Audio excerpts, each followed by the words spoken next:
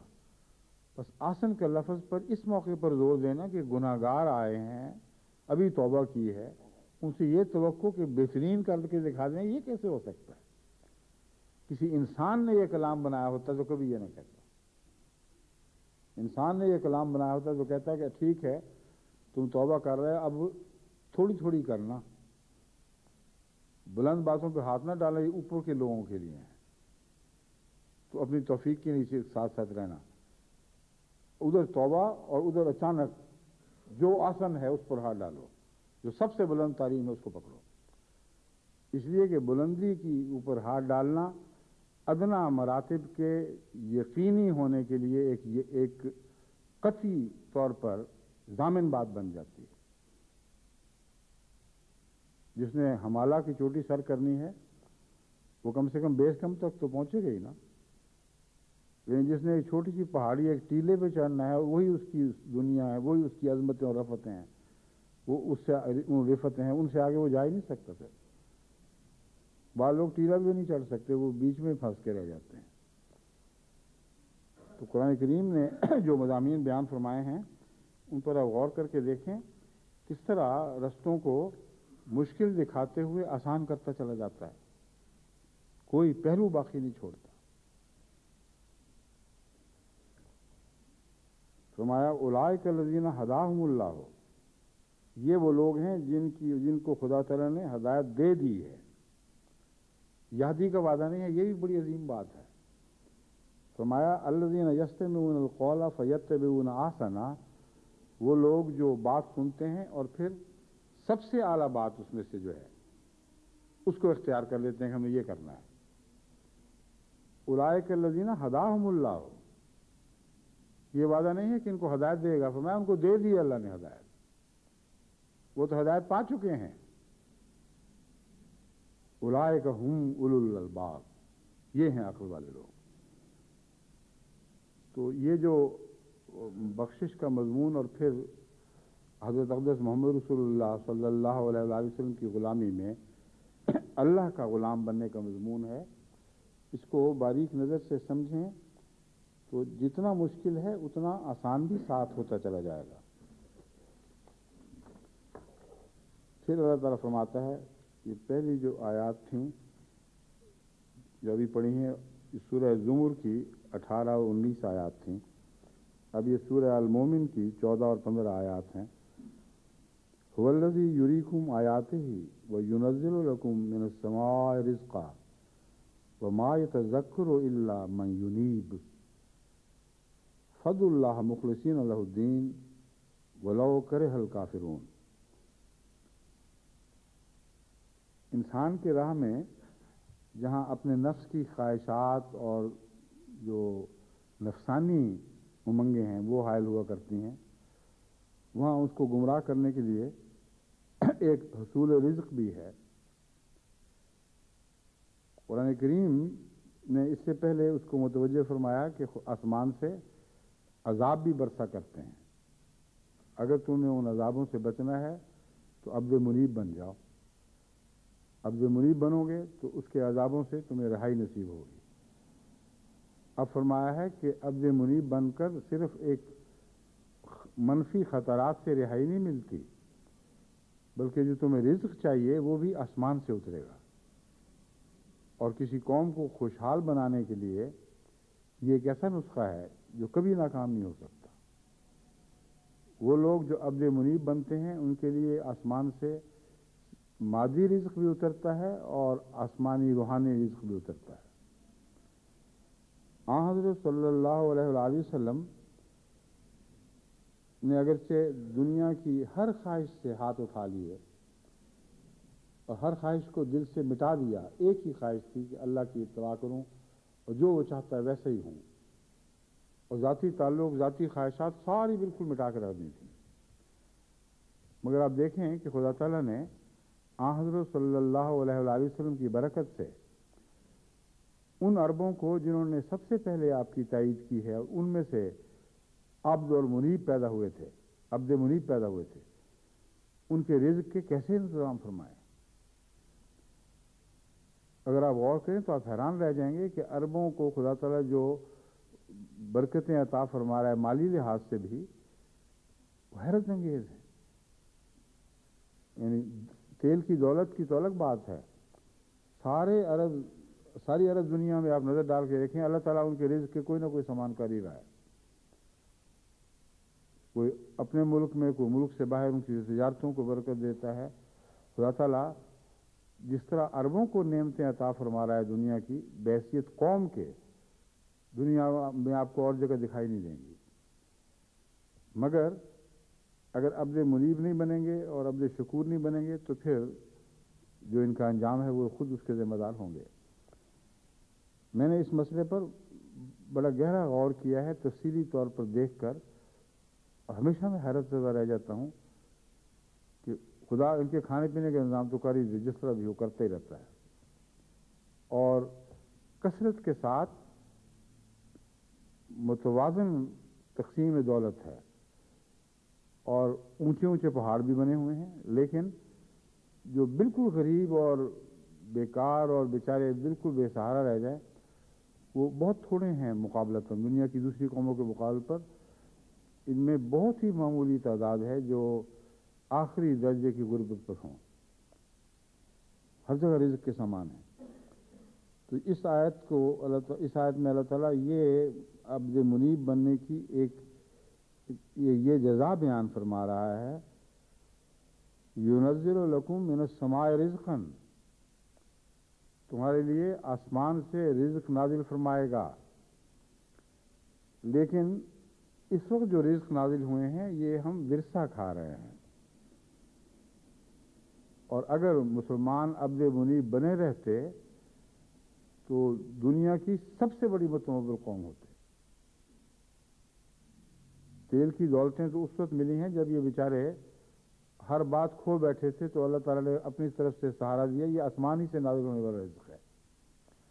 مگر اگر یہ سارا 1000 سال جو مسلمانوں نے بہکتے بہکتے بھٹکتے بھٹکتے گزارا ہے، اگر اس میں یہ عبد منیب بنے رہتے تو ساری دنیا پر مسلمانوں کی سلطنت ہوتی.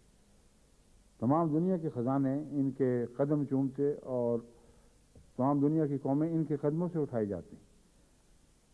تو اس لیے اس بات کا سمجھنا ضروری ہے کہ لفظ منیب میں آسمانی نعمتیں اور دنیاوی نعمتیں دونوں کے بہت قطعی وعدے دیے گئے ہیں، اور اگر ہم اس مضمون کو نظر انداز کر دیں اور دنیا کے غلام بنے تو پھر اللہ تعالیٰ دنیا بھی ہمارے پاس نہیں رہنے دے گا. اور یہ بھی ایک ایسا سلسلہ ہے جو بارہا ان لوگوں میں دکھائی دیتا ہے جن کو خدا زندہ رکھنا چاہتا ہے. یعنی خدا کے نیک بندوں کی اولادوں میں اگر خدا ان کو روحانی طور پر زندہ رکھنا چاہے اور وہ دنیا کی طرف دوڑیں اور نیکی کو نظر انداز کریں تو ان کی دنیا بھی کلیتاً برباد کر دیتا ہے، جبکہ بدوں کو نہیں کرتا. جن کو آخرت میں سزا دینا مقصود ہو ان کو جو دنیا کی طرف دوڑیں دنیا کی نعمتیں عطا کر دیتا ہے اور بیان فرماتا ہے کہ ہم کرتے ہیں مگر اس لیے کہ آخرت میں نہیں دیں گے. مگر نیک اور لوگوں کی اولاد سے خدا تعالیٰ کا یہ سلوک ہم نے بارہا دیکھا ہے کہ نیک لوگوں کی اولاد نیک رہے گی تو اللہ تعالیٰ بے حد رزق عطا فرماتا رہے گا. جب بدی کی طرف جائے گی اتنا بدی کی طرف چلی جائے کہ ان میں زندگی کے نمک نہ رہے تو پھر وہ بھی بے حد و شمار دولت عطا کیے جاتے ہیں, دنیا کے رتبے نعمتیں دولتیں. مگر یہ اس بات کی علامت ہے کہ خدا ان سے ناراض ہو چکا ہے, وہ مردود ٹھہرائے گئے ہیں. لیکن جن کو بچانا چاہے ان پر بڑے بڑے اطلاع ہم نے آتے دیکھے ہیں, کچھ بھی بیچاروں کو نہیں رہتا, آخر پھر وہ واپس آتے ہیں اور اس بات کو ثابت کرتے ہیں کہ اللہ تعالیٰ نے ہمارے متعلق جو امید بتائی, جو توقع رکھی تھی کہ ہم مار کھا کے واپس آ جائیں گے, وہ توقع سچی ثابت ہوئی. تو بہت سے ایسے احمدی میں نے واپس آتے دیکھے ہیں جن پر ابتلاؤں کی مار پڑی ہے, بعض بیماریوں کی مار پڑتی ہے, بعض اولاد کی طرف سے ان پر مار پڑتی ہے, اور توبہ کرتے ہیں جن کو کبھی میں نے کبھی دیکھا ہی نہیں تھا, نہ نام سنا تھا, اور بعض دفعہ دور دور سے سفر کر کے آتے ہیں کہ ہم تو توبہ کی خاطر آئے ہیں. پتہ چلا کہ مصیبتوں اور دکھوں نے ان کو توبہ پر مجبور کیا ہے.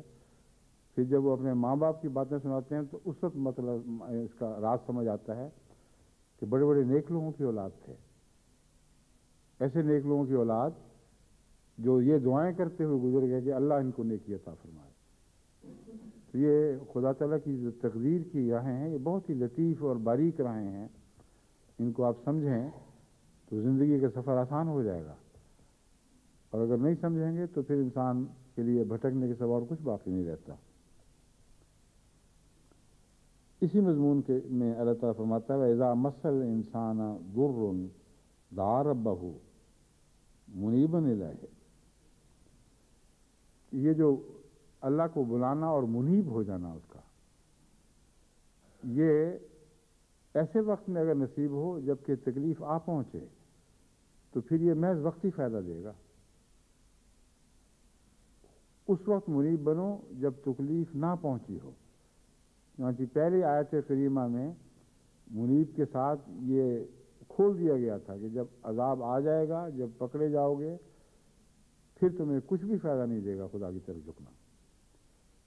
لیکن وہاں مراد ہے مستقل فائدہ, تمہاری نجات کا موجب نہیں بن سکے گا, ورنہ عذاب سے وقتی نجات ثابت ہے.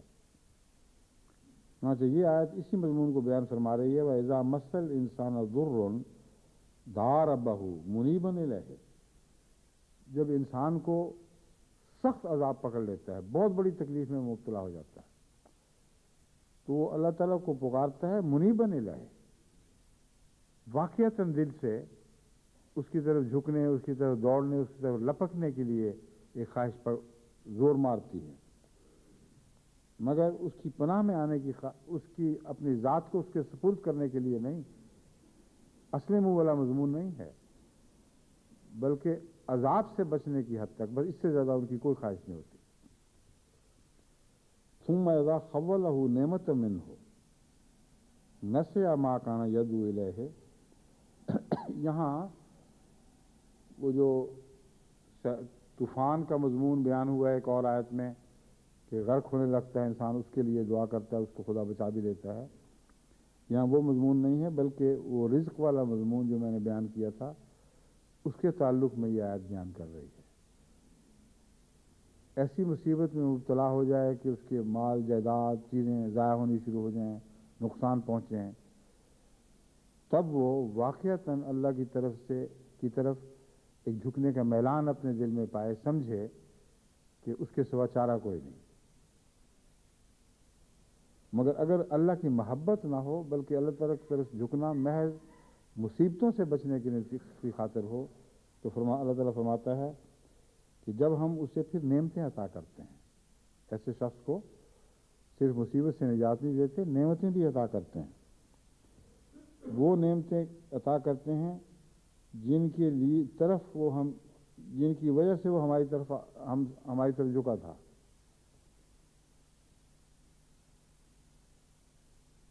نسیا ما کانا یدعو الیہ،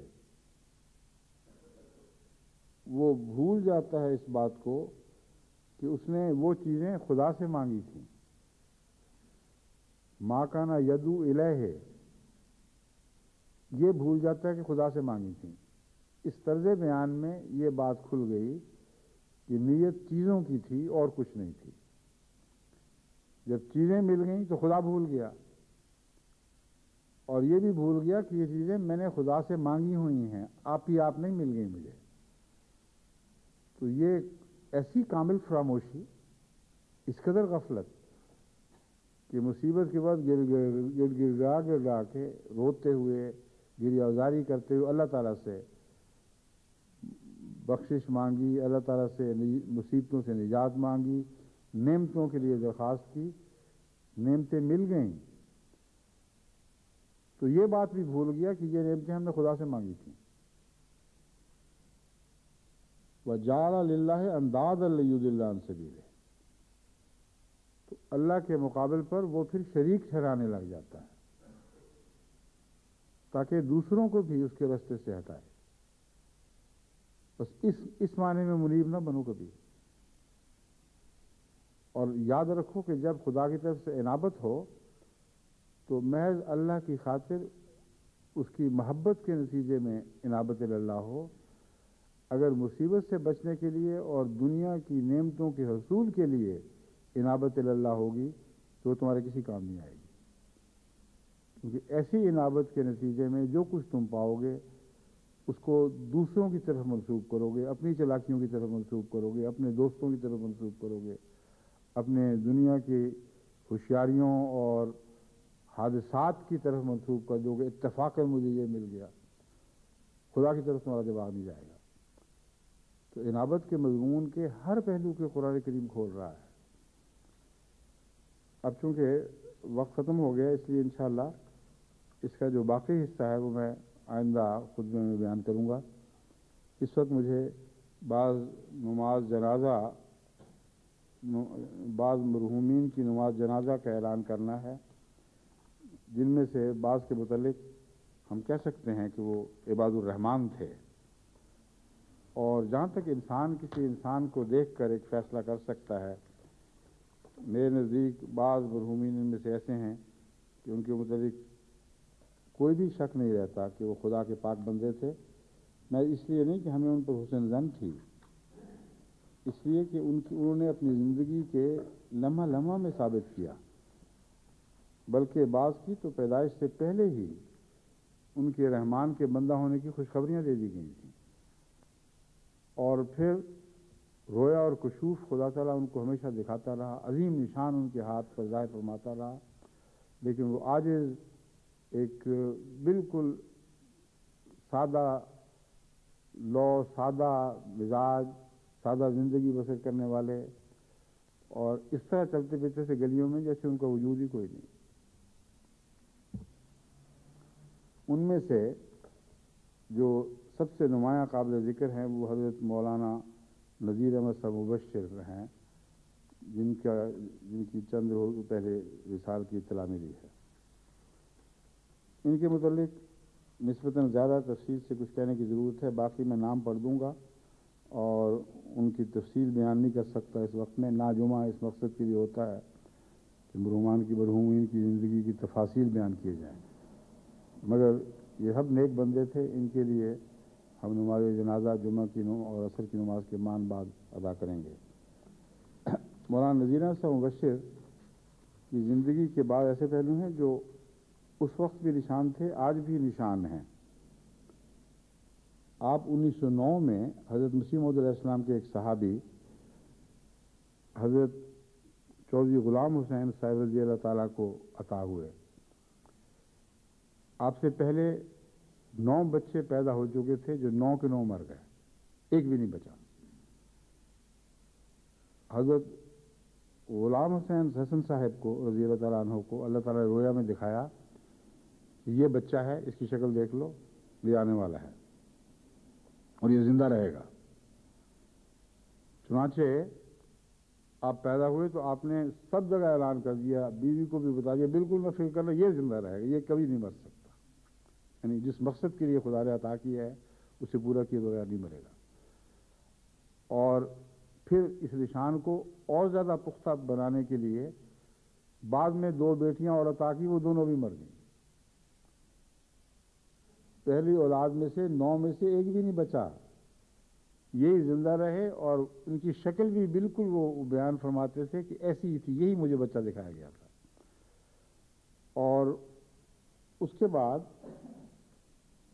آپ کی زندگی جو تھی وہ واقعی ایک ایسے بچے کی صورت میں آگے بڑھی ہے جو خدا تعالیٰ کسی خاص مقصد کے لیے پیدا فرماتا اور چن لیتا ہے اسے. آپ نے سن 28 میں اپنی زندگی وقف کی.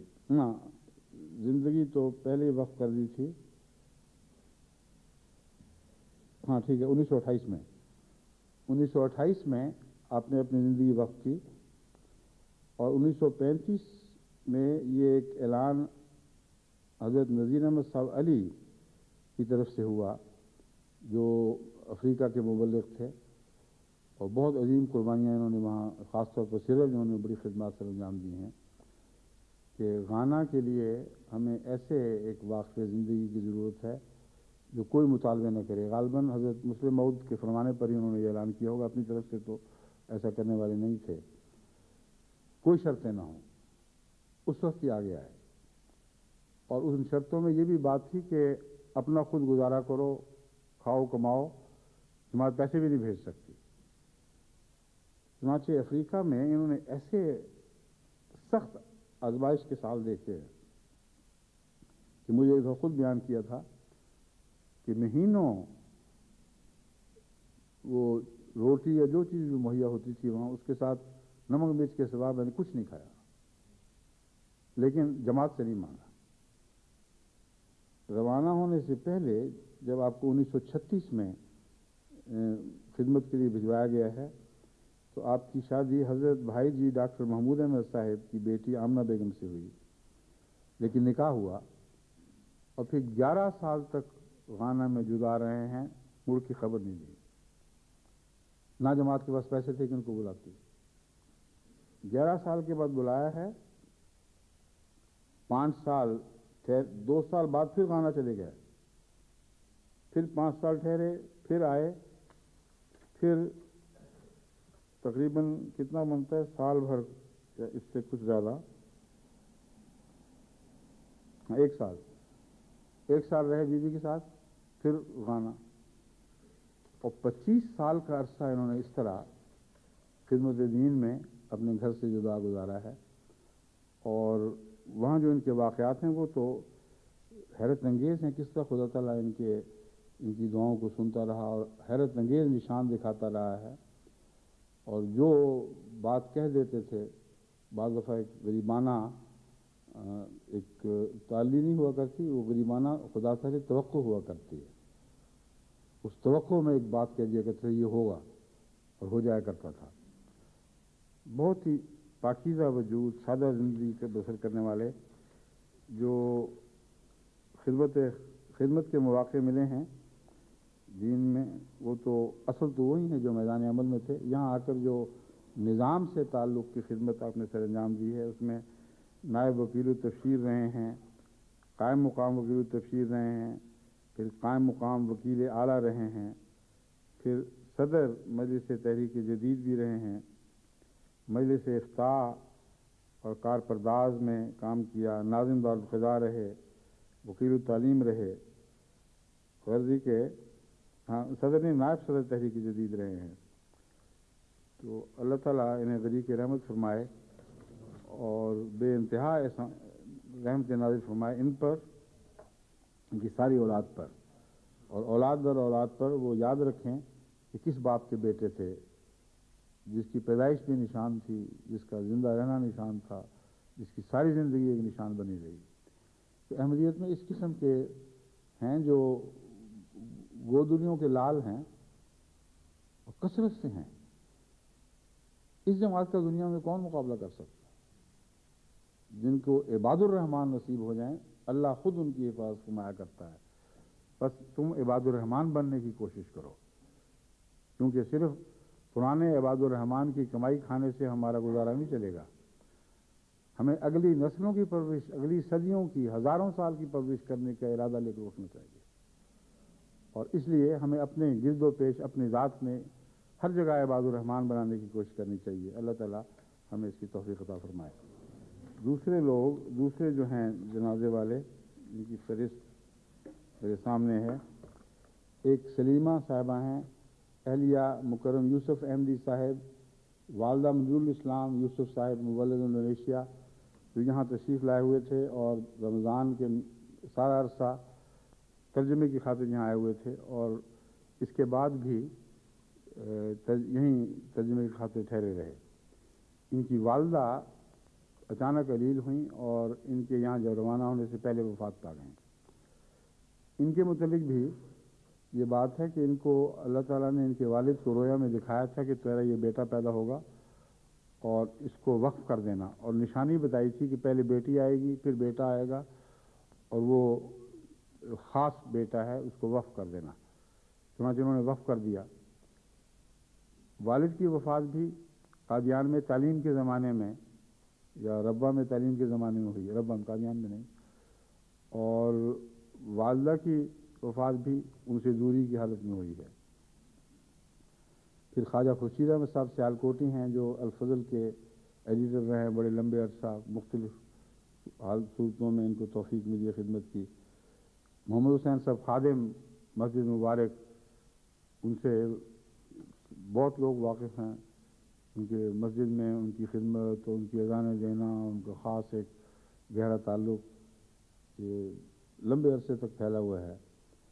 ہمارے ڈاکٹر حامد اللہ خان صاحب، جو یارک شہر کے یارک شہر میں کون سی جگہ رہا کرتے تھے، بیٹلے میں، ان کی والدہ عائشہ بیگم صاحبہ، یہ بھی بہت بزرگ خاندان کی بزرگ عورت ہیں، خاتون تھیں، اللہ انہیں بھی غریق رحمت فرمائے۔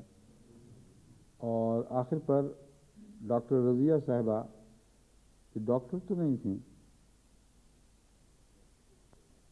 ڈاکٹر لکھا ہوا ہے، ان کی بہن ڈاکٹر تھیں ایک، جہاں تک میرا علم ہے، مگر ہو سکتا ہے ڈاکٹر ہوں، اس لیے بہرحال یہ اچھی تعلیم یافتہ خاتون تھیں اور خدمت پر مامور تھیں کسی پر۔ یہ میجر ولید منہاج صاحب کی بیگم، اور ان کا اصل تعارف تو یہ ہے کہ جو حیدرآباد دکن کا مشہور خاندان، جس نے خدمتوں میں بہت نام کمائے ہیں اللہ کے فضل کے ساتھ، شیخ محمد اعظم صاحب مرحوم، شیخ معین الدین صاحب مرحوم وغیرہ، یہ ان کی ہمشیرہ آپا سلیمہ کی بیٹی تھیں، اور بالکل جوانی کے عالم میں 3 چھوٹے چھوٹے بچے چھوڑ کر وفات پا گئی ہیں، کیونکہ ان کو غالباً دل کا حملہ ہوا ہے موٹر میں سب واپسی پہ آتے ہوئے، گھر آتے ہوئے۔ تو بہرحال یہ سب وہ ہیں جن کے لیے میں نماز جنازہ پڑھوں گا جمعہ اور عصر کے مان بعد۔